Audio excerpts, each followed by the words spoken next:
Hello, G-Money Junkies. I'm here to help you invest in your future.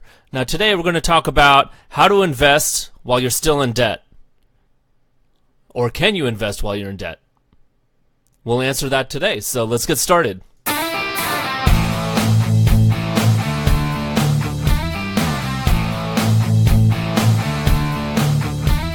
Alright, so I always get a lot of questions from people about whether you can invest while you're in debt. Should you invest while you're in debt? And that's what we're going to talk about today. But first of all, I want to go through a couple news items of the week. Today was the jobs report. And I love going to this guy's website. His name is Mish Shedlock. And he does a really good analysis of the jobs report. So if you do want to go check out what he has to say, it's mishtalk.com. And so he breaks it down right here with the jobs report. And this month, or this last month, we had 235,000 new jobs based on the establishment survey, and 447,000 based on the household survey. And he actually goes through and explains in good detail what those two surveys really mean. But this is what I look at. Because what's going to happen is as the economy really gains steam and a lot of jobs are created, that will pull people back from the sidelines who have not been looking for jobs. They will start looking for jobs, and that will actually make the unemployment rate go up.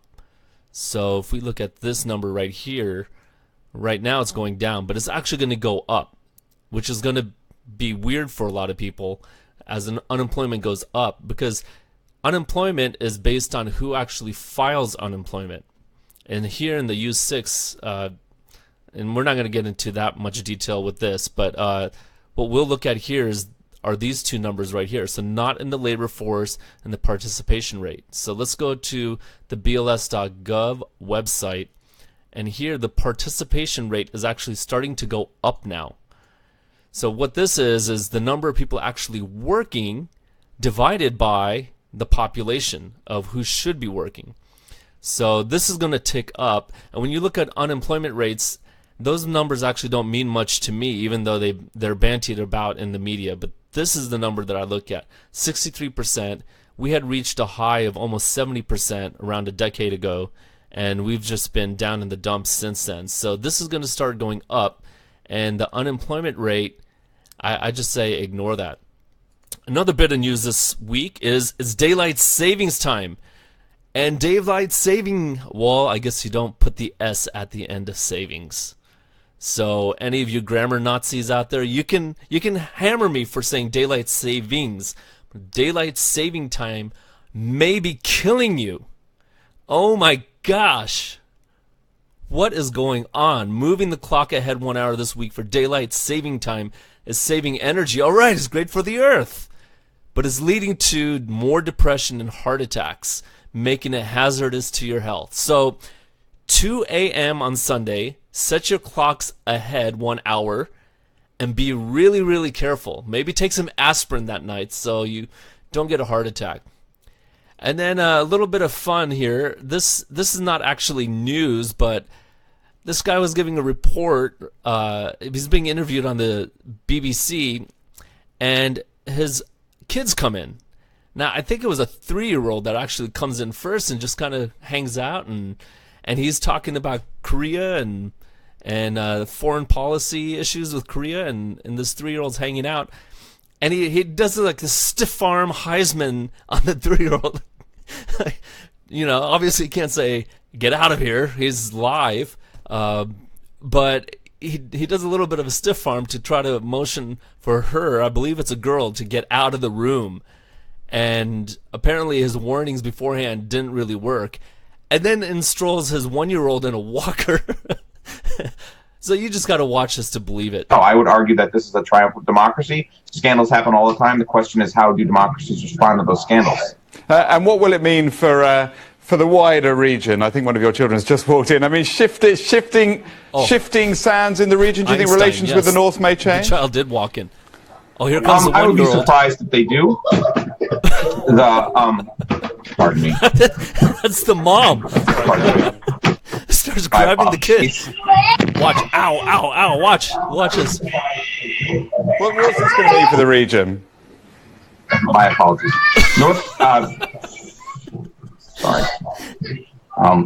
Korea, South Korea's policy choices on North Korea have been severely limited in the last 6 months to a year because of North Korea's behavior. Most recently, the use of VX gas in the airport in Malaysia that indicates that North Korea really doesn't follow global norms in any kind of way. That's a weapon of mass destruction. If it had slipped out onto a plane or something like that, it would have been a genuine catastrophe. North Korea has continued to use missiles and continue to deploy missiles and develop nuclear weapons. All of those things threaten South Korea and China and Japan. I would be very surprised if this gives the left any leeway to run into a new sort of sunshine policy or new toleration of North Korea.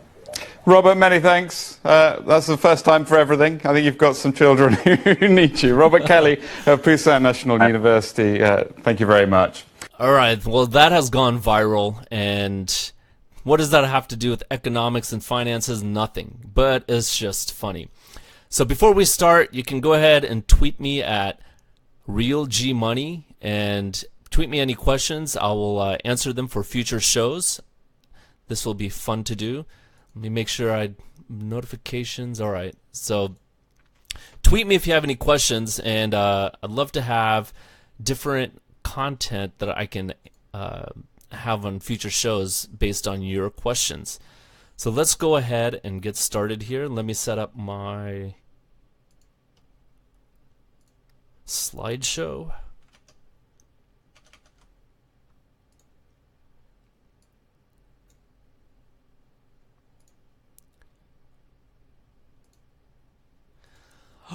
All right, investing while in debt. So let's talk about starting investing. And a lot of people think investing is actually for the elite. And actually, let's go back to my browser here because I have an article I want to show real quick.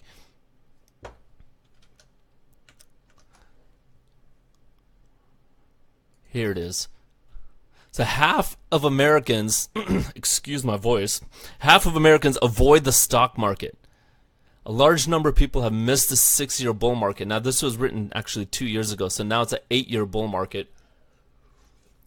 And it's at all-time highs. More than half of Americans, 52%, are currently not investing in the stock market by buying individual stocks or mutual funds or through a retirement account. Now, that is actually astounding right there. 52% are not even investing through a retirement account.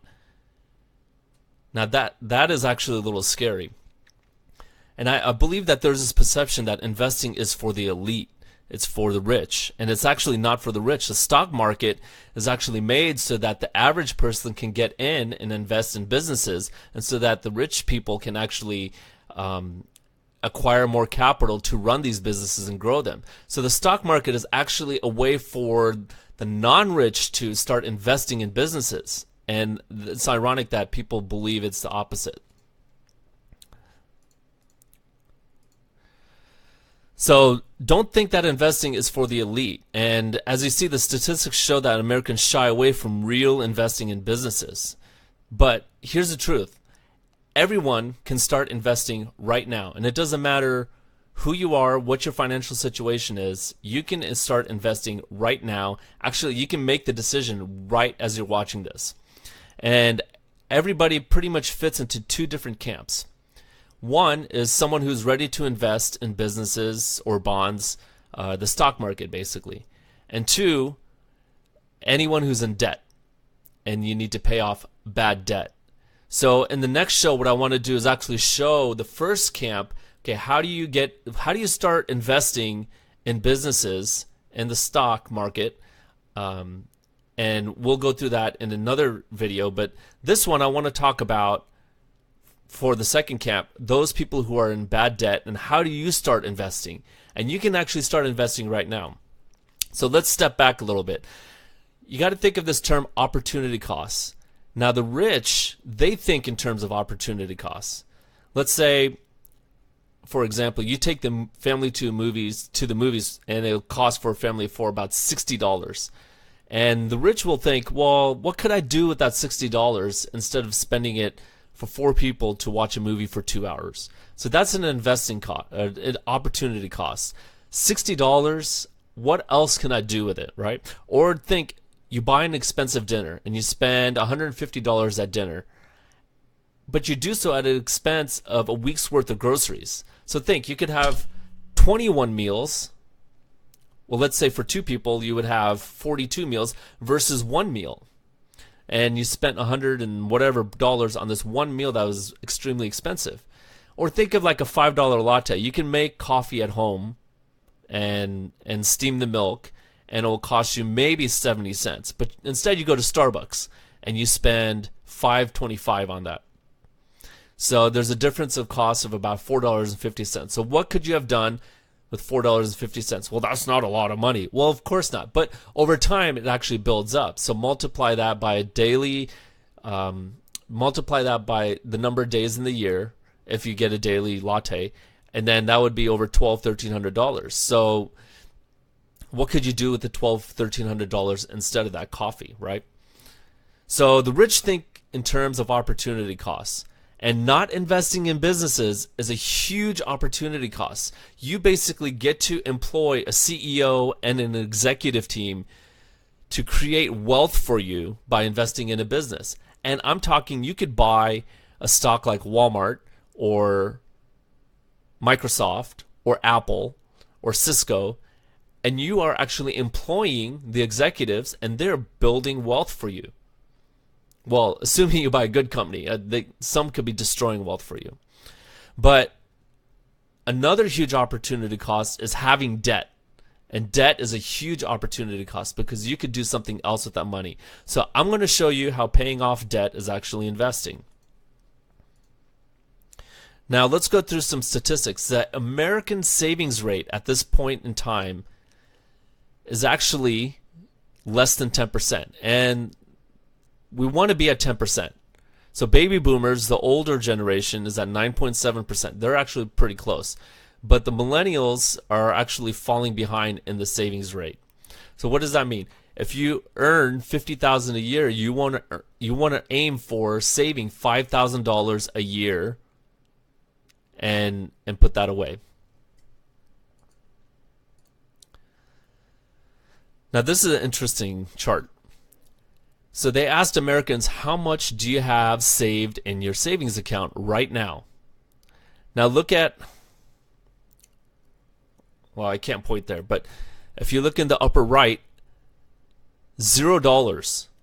Over a third of people have $0 saved up.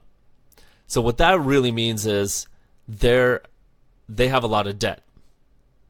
And I would imagine that the another 35% at the bottom there, less than $1,000, they also have a lot of bad debt. But look at that. Add 35 and 34, and what do you have? You have almost 70%. Actually, let's go back. Almost 70% have less than $1,000. That's less than a car repair. Well, depending on the car repair. But if it's a major car repair, you cannot fulfill that. In fact, most rent cannot be covered for less than $1,000. So 30% have more than $1,000 saved up, and less than $1,000 or zero or negative savings is 70%. This is a really bad statistic right here. So if you're saved, if we go back here, overall savings rate, this savings is done by 30%. Meaning their numbers are much, much higher, and then it's averaged out by those who are not saving anything. So did you catch that? 34% have zero savings. 35% have less than 1,000. 69% have about a month's rent and savings. That's it. Living on the edge, paycheck to paycheck. Now look at American debt balances. You look at the net worth. Now what's interesting here is the highest credit card debt is by those who have no net worth or negative net worth. But the second highest is by those who have over $500,000 in net worth. But that, you might think that doesn't even make sense. Well, it does make sense because those people will know how to have good debt. So I'm not talking about any debt. I'm talking about bad debt versus good debt. So we'll get into that here in a second. So debt by age group. So here we're looking at the people between 64 years old have the highest levels of debt, and less than 35 and over 65 have the lower amounts of debt. And this is, of course, averaged out. But I think this might have to do with having children and being in the prime of life, and the expenses are really high, and also the millennial job market has been really bad for about 9 years now. So they're having a hard time finding jobs. So they probably have scaled back their spending as a result. So this is just an interesting statistic here to look at. So what to do if you're in debt? Well, one, you have to make a mental change. Being in debt is basically a character issue. And you might not like me saying it, but it reflects who you are. So someone who spends more than what they make, that reflects on who you are. So you have to change, and you have to change right now. If you're in debt, you should not be going to Starbucks. You should not be eating out. You should look at ways to drop your expenses. You should look at ways of reducing your cell phone bills. Maybe you can't afford an iPhone. You don't need a cell phone. We lived for thousands of years without cell phones, and no matter who says it, cell phones are not necessary to your survival. And there are ways to save on money and food and your rent. Maybe move to a smaller place. Maybe move to a different city. I had friends who were not saving much. They were burning through their savings, and then they moved to Texas. And that was a great way of saving money by moving to a state that has no state tax, has a cheaper cost of living. So there are ways that you can actually do this, but you have to make a mental change. It starts with your mind, and there's no way around this. No one can help you more than yourself. So you start. Second, and I recommend you subscribe to my site, because I'll be talking a lot about finances, but you have to understand how finances work. And it's amazing how people have no idea, and that's fine. Our schools do a poor job about teaching about economics and personal finances and credit card debt and compound interest and all these things. They don't teach that stuff. You have to really learn on your own, and many people don't do that. Third thing, you need to take account. So to know where you're going, first you need to know where you're at. Take all your credit cards, put them in an Excel spreadsheet, list all your balances, all the interest rates, all the monthly payments, and then make a budget. And that's what I'm going to say. Use the B word, budget. And people don't like this because it takes work, and people would rather go out and throw the football or go to the beach or whatnot. But if you want to have a better time later in life, when you're tired, when your back is giving out, when you're older, you got to make a budget, because you got to start now, because 30 years is going to creep up on you really quick. So make a budget. All right. So I want to go through this idea of how to invest when you're in debt. And really, what that means is you start paying off your credit cards, because you're invested by losing money. That's your investment. You've invested however you wanted to invest on whatever you wanted to buy, and now you're losing money. You've borrowed money from someone, and they're charging you interest. So instead of having a 0% return, you're having a negative return.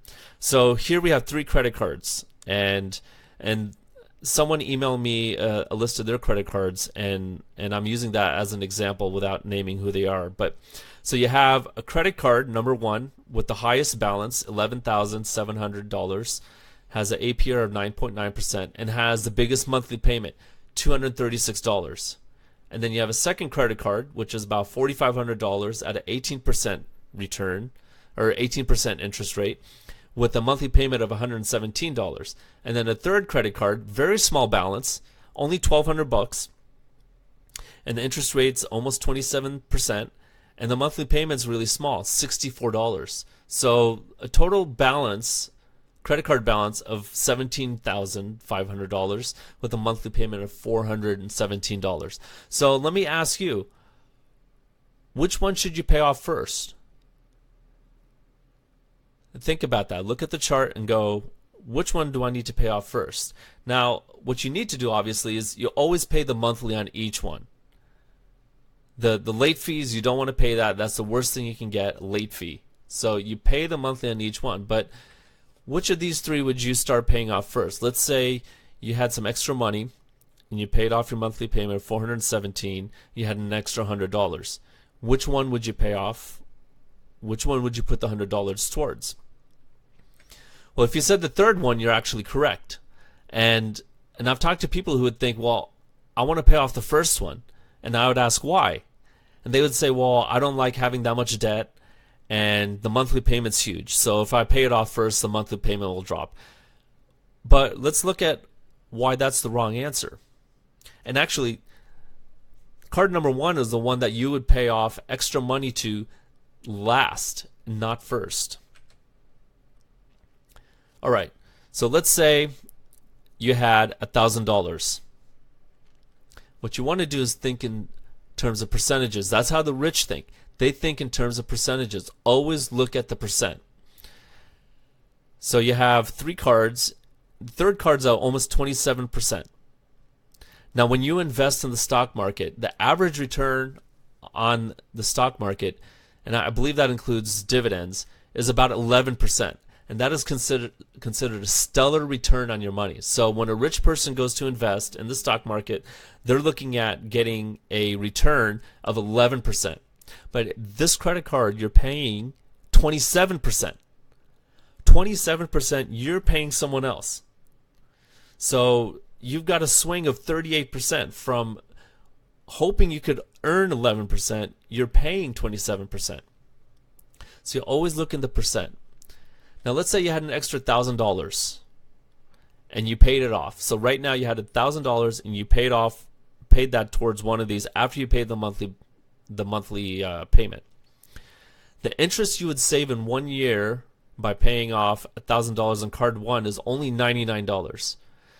But if you paid it off on card 3, you will save $270. So card 3 is the one that you want to pay extra money towards. And look, that's an immediate and guaranteed 27% return on your money. So in 1 year, you will earn $270, 27%. How do you earn that? You earn it by not paying it. So that's $270 more in your pocket by paying or investing, as I'm calling it here, by investing in that credit card. So the takeaway here is always pay extra towards the one with the highest APR. APR is annual percentage rate or interest rate. So look at the interest rate. Always think in terms of the interest rate.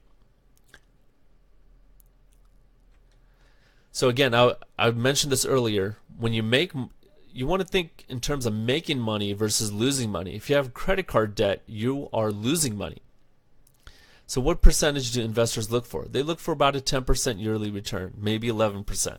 But 10% is kind of the low water mark for people who are actually investing out there.